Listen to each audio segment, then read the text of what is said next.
Assalamualaikum warahmatullahi wabarakatuh. Selamat pagi, salam sejahtera bagi yang beragama lain. Anak-anak, bagaimana kabarnya hari ini? Baik-baik saja bukan? Semoga kalian selalu dalam keadaan sehat walafiat. Anak-anak, hari ini kita akan melanjutkan pembelajaran yaitu tentang pendorong dan penghambat perubahan sosial.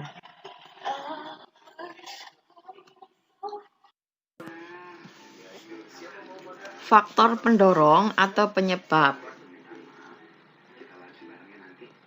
Sudahkah kamu pahami mengenai pengertian dan bentuk-bentuk perubahan sosial budaya? Perubahan sosial budaya yang terjadi dalam masyarakat tidak datang dengan sendirinya, melainkan ada faktor yang menyebabkannya terjadi. Tahukah kamu apa saja faktor penyebab terjadinya perubahan sosial budaya? Perhatikan pembahasan berikut.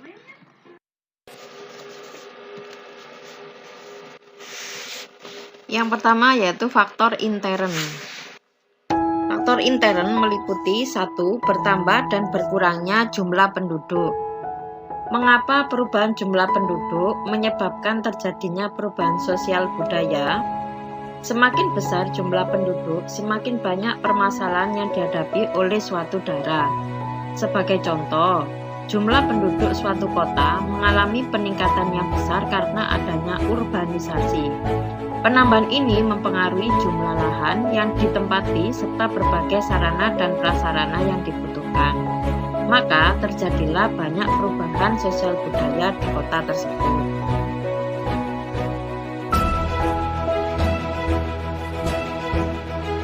Yang kedua yaitu penemuan baru. Penemuan baru menyebabkan perubahan dalam bidang-bidang tertentu. Penemuan handphone dan internet adalah sebagian kecil dari penemuan baru atau pembaharuan. Penemuan-penemuan dan pembaharuan tersebut dapat menyebabkan perubahan di bidang komunikasi, interaksi sosial, status sosial, pola pikir, dan tindakan manusia. Demikian juga dengan penemuan dalam bidang transportasi, contohnya yaitu pesawat terbang.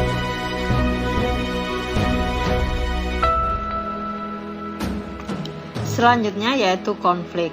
Penyebab terjadinya konflik pada dasarnya karena adanya perbedaan, baik perbedaan kepentingan pendapat, kebudayaan, atau antar individu.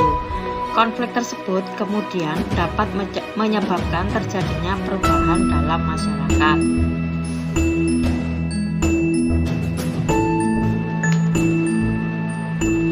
Berikutnya adalah revolusi. Pada dasarnya, pemberontakan terjadi diawali dengan adanya ketidakpuasan sebagian masyarakat terhadap situasi dan kondisi. Ketidakpuasan ini diarahkan pada sistem kekuasaan yang dianggapnya tidak cocok sehingga mendorong para pemberontak membuat sistem kekuasaan yang berbeda. Contohnya apa revolusi itu? Revolusi pernah terjadi di Indonesia, yaitu tahun 1945, yaitu Indonesia mencapai kemerdekaannya. Dengan proklamasi, bangsa Indonesia menjadi bangsa yang merdeka, bebas dari cengkraman penjajah, serta telah mengubah struktur pemerintahan kolonial menjadi pemerintahan nasional.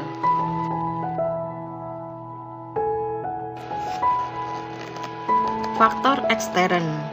Faktor ekstern meliputi yang pertama lingkungan alam. Lingkungan yang sudah ada tanpa harus dibuat oleh manusia.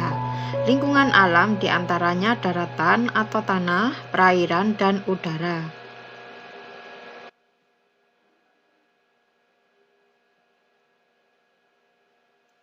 Banjir, lahar panas, gunung meletus, gempa, dan tsunami adalah contoh perubahan lingkungan alam akibat faktor alam. Perubahan lingkungan alam karena faktor manusia yang dapat menyebabkan perubahan pada lingkungan alam antara lain penggunaan teknologi dalam mengelola alam, pemanfaatan lingkungan alam secara berlebihan, pembuangan limbah ke lingkungan alam, dan sebagainya. Lalu mengapa lingkungan alam bisa menyebabkan perubahan sosial budaya? Silakan kalian bisa menjelaskan.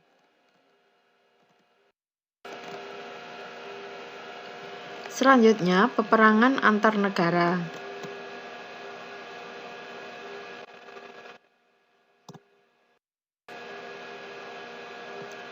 Selanjutnya yaitu kebudayaan asing.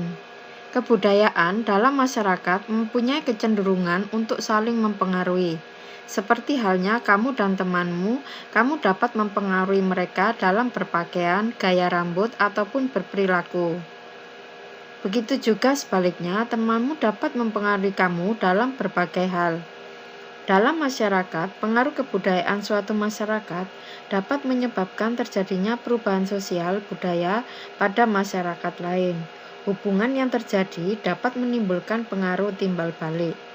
Suatu masyarakat dapat mempengaruhi masyarakat lainnya, tetapi juga menerima pengaruh dari masyarakat yang mempengaruhinya.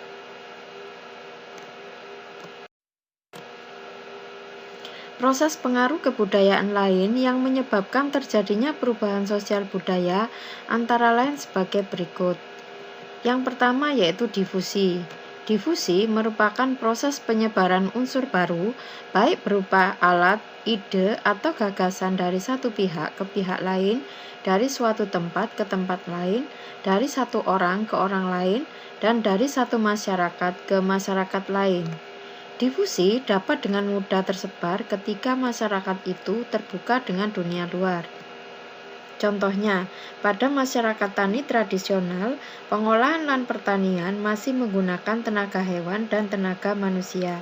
Mereka kemudian mengenal mesin traktor yang ternyata lebih praktis dan lebih cepat dalam mengolah lahan. Pengetahuan manusia berkembang dan berubah karena menghimpunnya dari interaksi dengan masyarakat atau manusia lain. Contohnya adalah petani masih menggunakan tenaga hewan. Petani sudah beralih menggunakan traktor. Mungkin suatu saat petani akan menggunakan robot sebagai alat bantu dalam bidang pertanian.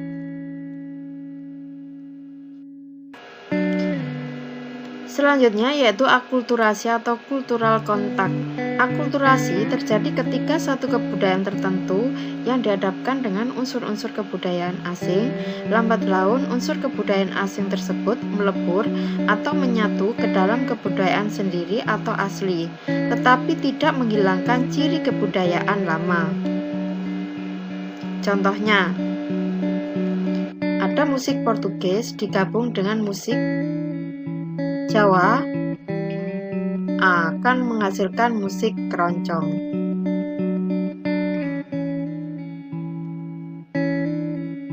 Contoh yang lain, pura dan masjid. Jadi kebudayaan lama ini masih ada. Asimilasi.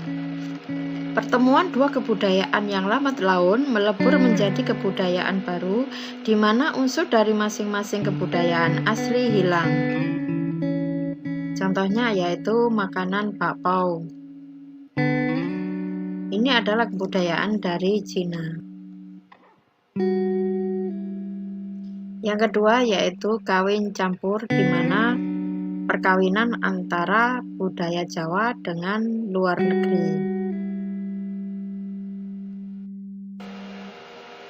Selanjutnya yaitu penetrasi, proses perembesan unsur budaya kepada suatu masyarakat, baik secara damai ataupun paksaan.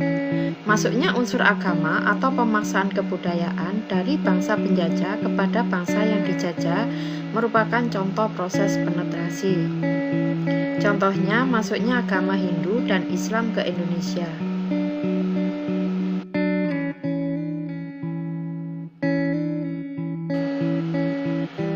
Selanjutnya yaitu invasi.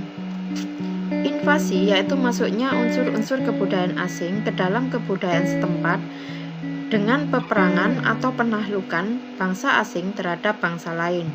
Masuknya Belanda ke Indonesia pada masa penjajahan membawa serta unsur-unsur budaya yang sebagian diterapkan pada masyarakat daerah jajahannya. Apa saja unsur yang dipaksa masuk ke bangsa Indonesia oleh penjajah Belanda? Beberapa unsur tersebut diantaranya adalah bahasa dan sistem pemerintahan. Contoh invasi. Invasi Amerika Serikat terhadap Normandia dalam Perang Dunia Kedua. Invasi Indonesia terhadap Malaysia pada saat pemerintahan Soekarno.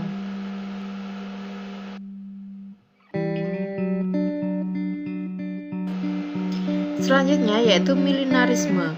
Milenarisme yaitu salah satu bentuk kebangkitan yang berusaha mengangkat golongan masyarakat bawah yang tertindas dan telah lama menderita dalam kedudukan sosial yang rendah. Masyarakat pedalaman yang memiliki sumber daya alam yang melimpah, namun selama ini tidak bisa mengolah sumber daya alam itu karena telah dieksploitasi orang asing, dan sekarang berusaha untuk bisa mengolah kekayaan alam mereka sendiri. Contoh, komunikasi yang dulunya dilakukan dengan surat menjadi menggunakan HP. Yang kedua, adanya internet.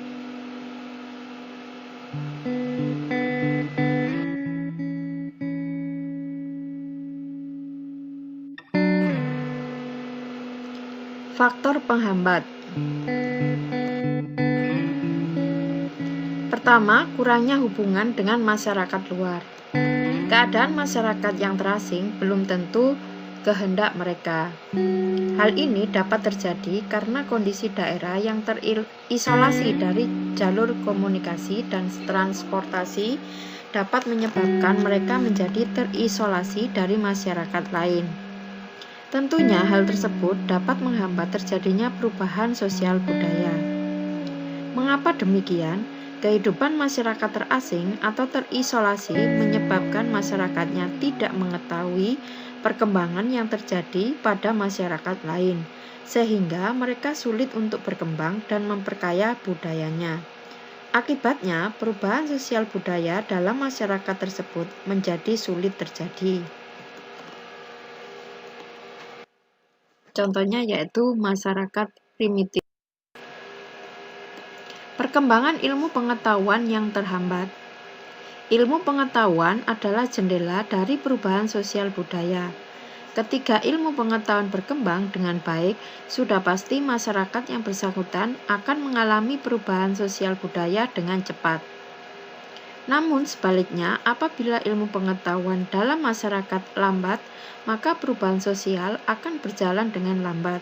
Berkembangnya ilmu pengetahuan juga dapat dilihat dari maju tidaknya pendidikan dalam masyarakat itu.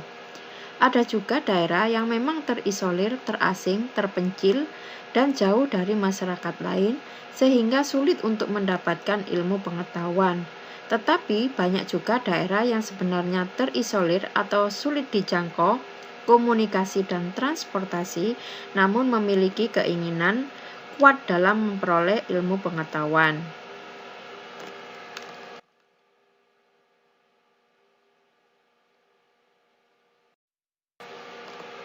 Sikap tradisional. Masyarakat tradisional adalah suatu masyarakat yang memelihara, menjaga, dan mempertahankan tradisi, adat istiadat, sistem nilai, sistem norma, dan bahkan sistem kebudayaan yang diwariskan oleh generasi pendahulunya.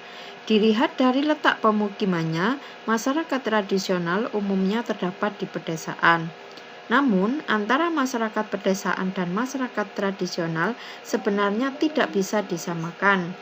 Masyarakat tradisional mempunyai pandangan bahwa melaksanakan warisan nenek moyang yang berupa nilai hidup, norma, harapan, cita-cita merupakan kewajiban, kebutuhan, dan kebanggaan.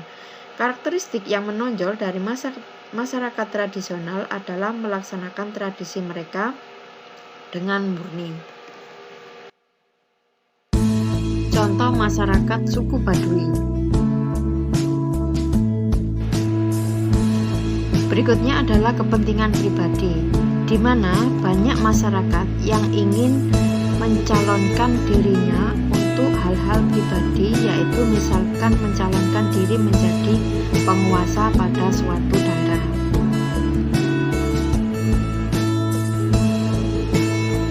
Selanjutnya, prasangka buruk terhadap hal-hal yang baru atau asing. Merasakan hidup di bawah penjajah selama beratus-ratus tahun membuat bangsa Indonesia banyak yang mengalami trauma. Terutama untuk golongan tua, mereka terkadang mudah merasa curiga dan berprasangka buruk terhadap budaya asing atau hal baru yang berasal dari barat. Perasaan dan prasangka menimbulkan sikap yang acuh, tidak peduli, bahkan antipati terhadap sesuatu yang baru dari luar masyarakat. Padahal, sesuatu yang berasal dari luar tersebut bisa jadi sebenarnya bermanfaat dan dapat membawa perubahan bagi kehidupan mereka.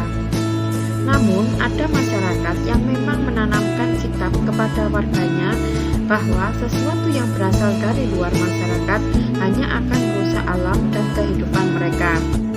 Hal inilah yang kemudian membuat suatu masyarakat tidak mengalami perubahan sosial budaya.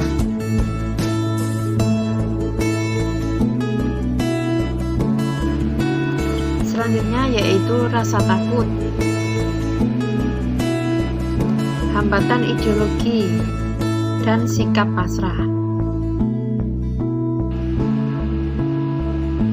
Adat merupakan pola perilaku bagi anggota masyarakat yang dilakukan berulang-ulang untuk memenuhi kebutuhan pokok. Adat biasanya bersumber dari nilai tradisional yang telah mengakar pada kehidupan suatu masyarakat. Adat istiadat telah mereka nikmati sebagai bagian dari kehidupan mereka. Selanjutnya, ketika ada hal baru yang akan menggantikan adat lama mereka, belum tentu akan diterima begitu saja oleh masyarakat.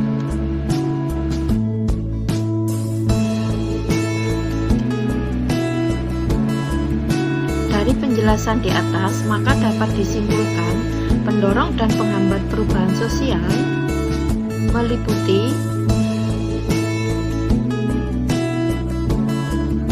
faktor pendorong, faktor penghambat. Faktor pendorong meliputi faktor intern, yaitu 1. Bertambah dan berkurangnya jumlah penduduk, 2. Penemuan baru, 3. Konflik, 4. Revolusi atau pemberontakan. Sedangkan faktor ekstern, 1. Lingkungan alam, 2. Peperangan antar negara, 3. Kebudayaan asing. Sedangkan faktor penghambat, 1. Kurangnya hubungan dengan masyarakat luar, 2. Perkembangan ilmu pengetahuan yang terhambat, 3. Sikap tradisional, 4. Kepentingan pribadi, 5. Prasangka buruk terhadap hal-hal yang baru atau asing, 6. Rasa takut, 7. Hambatan ideologi, 8. Adat istiadat atau kebiasaan, 9. Sikap pasrah. Perilaku masyarakat akibat perubahan sosial budaya. Yang pertama yaitu lebih inovasi. Yang kedua lebih terbuka. Yang ketiga lebih praktis. Perilaku negatif. Kenakalan remaja, aksi protes,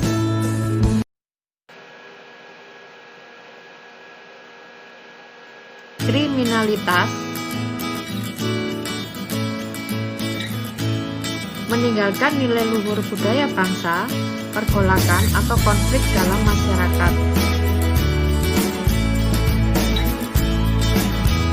Dari penjelasan di atas dapat disimpulkan perilaku masyarakat akibat perubahan sosial budaya.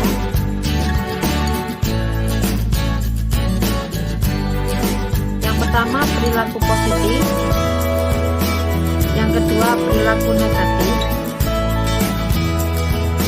Perilaku positif meliputi inovatif, lebih terbuka, dan lebih praktis. Sedangkan perilaku negatif meliputi kenakalan remaja, aksi protes, kriminalitas, meninggalkan nilai luhur budaya bangsa, pergolakan atau konflik dalam masyarakat. Sikap kritis. Ciri-ciri atau karakter. Yang pertama, peduli terhadap permasalahan yang terjadi dalam lingkungan dan masyarakat. Ini apa, Nana? Mampu memberikan saran atau kritik yang positif dan membangun. Ini apa? Berani mengemukakan pikiran dan pendapat.